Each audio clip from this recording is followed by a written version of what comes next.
Number 2 is divisible by if the last digit is even. For example, 2, 4, 6, so on. Number 3 is divisible if the sum of all digits can be divided by 3.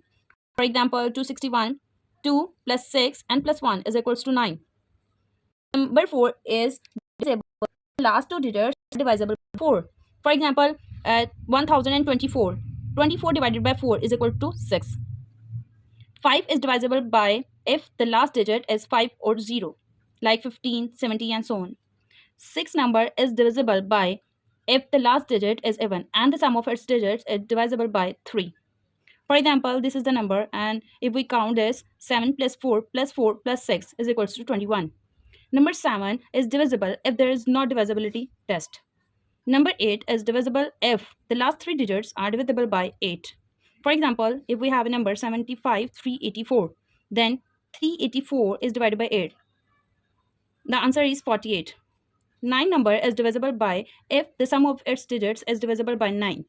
Number 10 is divisible if the number ends in 0. For example, 10, 20, 30 and so on. The important note is no number can be divided by 0.